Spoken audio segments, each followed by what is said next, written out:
Olá, gente fina, sejam todos bem-vindos a mais uma aula aqui no canal Hidreto. Eu sou o professor João Batista e hoje a gente vai abordar um assunto de extrema importância dentro da química, que é a parte das equações químicas. Mas antes de dar sequência aqui no vídeo, vou logo pedir que você deixe aí seu gostei para você não se esquecer. Se inscreva no canal, compartilhe com seus amigos para que o canal cresça e mais pessoas tenham contato com esse conteúdo de maneira fácil, simples, maravilhosa. Esse vídeo eu vou dividir em duas partes. A primeira dele eu vou apresentar o processo de eletrólise da água, que aí vai ser a reação base para a gente desenrolar o restante da aula.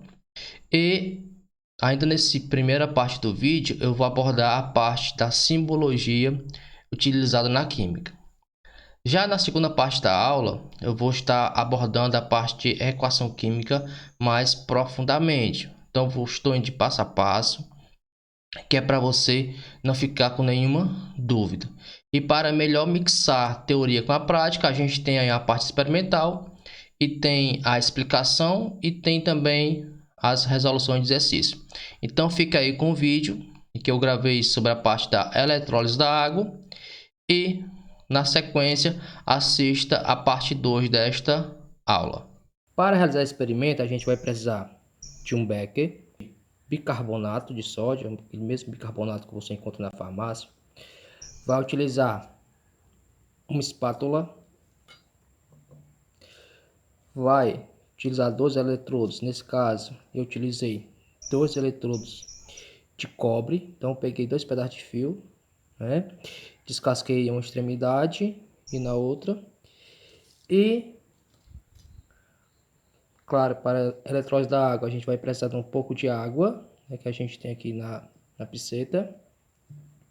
E a fonte energética vai ser uma fonte de notebook de 12 volts. E na extremidade dessa fonte, eu coloquei 2 jacarés, que é para ligar no eletrodo. Então, para iniciar a nossa montagem, vai adicionar com a pipeta no becker água. Você pode colocar aí por volta de 50, 60 ml. Vou colocar um pouquinho mais, que é para a gente ter uma melhor visualização. Então, tem na faixa de 80 ml de água. Vou adicionar com a espátula um pouquinho de bicarbonato. A função aqui do bicarbonato é só facilitar a passagem da corrente elétrica para poder acontecer a eletrólise da água. Então, vou aqui dissolver rapidamente. Então, depois de dissolver, eu vou conectar os eletrodos e vou adicionar no becker. Você só vai ter que ter cuidado para não deixar os 2 eletrodos encostarem e não dar curto-circuito. Aqui a gente não vai ter perigo de levar choque, porque a fonte vai transformar de 220 para 12 volts. Então não tem esse risco de levar choque. O próximo passo vai ser conectar na fonte de energia. Você observa que nos 2 eletrodos começa a formar gases. A molécula da água está sendo quebrada e sendo transformada em gás hidrogênio e em gás oxigênio. Se você lembrar, a gente tem 2 polos, o polo positivo e o polo negativo. No polo negativo, onde está sendo fornecendo elétrons à solução, os íons hidrogênios H+, vão se dirigir a esse eletrodo e vai formar gás hidrogênio. Já na parte positiva, se dirigir para lá, são as hidroxilas, porque tem uma carga negativa, o H-. Então, o íon negativo vai caminhar para o eletrodo positivo. E aí, vai ter a combinação das hidroxilas, que vai estar perdendo seus elétrons, ficando um hidroxila sem carga. E a combinação dessas hidroxilas vai gerar molécula de água e de quebra, molécula de gás oxigênio. No eletrodo negativo, vai estar formando gás hidrogênio e no eletrodo positivo vai estar se formando gás oxigênio. Se você observar, então, além da formação dos gases, você observa que no eletrodo positivo está ficando com a coloração azulada. Isso acontece porque está sendo consumido o eletrodo, né, de cobre, está se liberando cobre 2+ para a solução.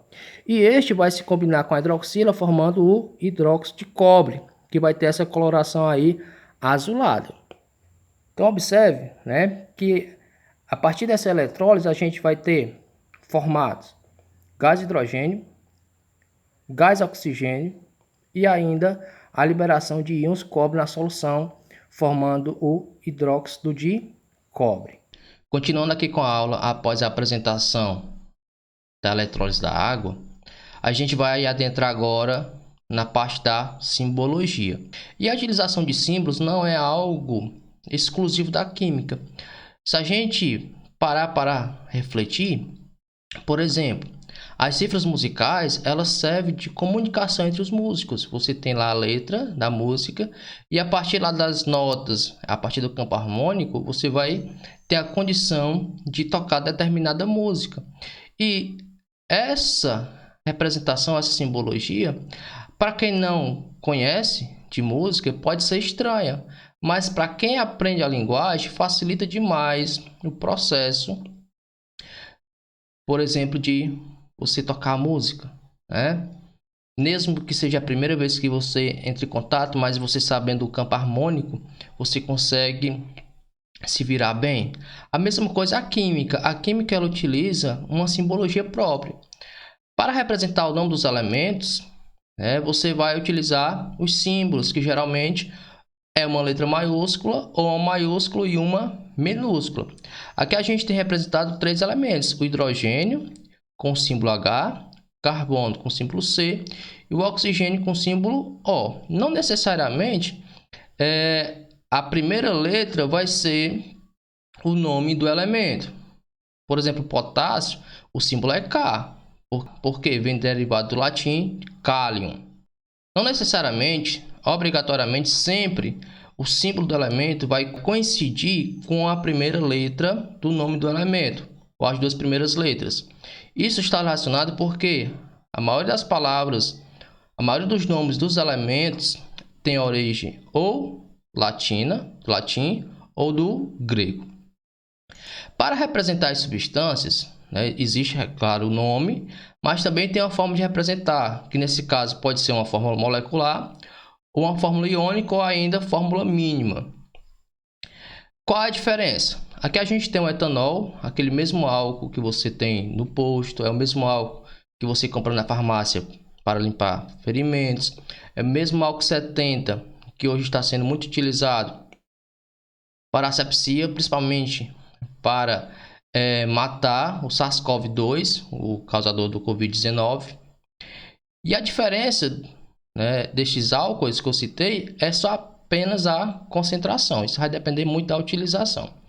Então, o etanol ele tem essa forma molecular. E a forma molecular ela indica quais são os elementos que fazem parte desta substância e suas respectivas quantidades. Por exemplo, aqui eu tenho C2, quer dizer que é 2 carbonos, H6, 6 hidrogênios, e só tem um O, então só vou ter um oxigênio. Então essa seria a fórmula molecular do etanol.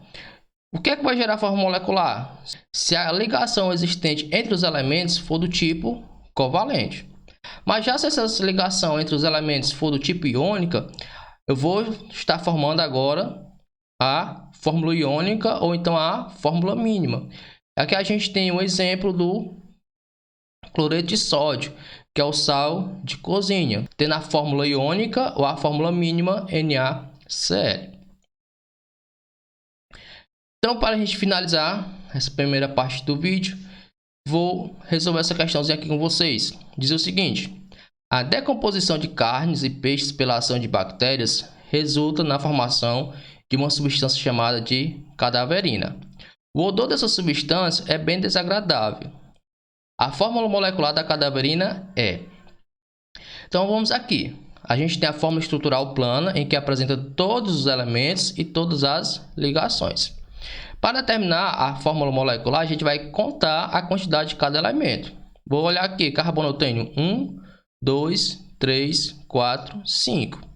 Onde é que eu tenho um total de 5 carbonos? Ou no item A ou no item B. Vamos agora para a quantidade de hidrogênios. A gente tem 1, 2, 3, 4, 5, 6, 7, 8, 9, 10, 11, 12, 13, 14. 14 hidrogênios.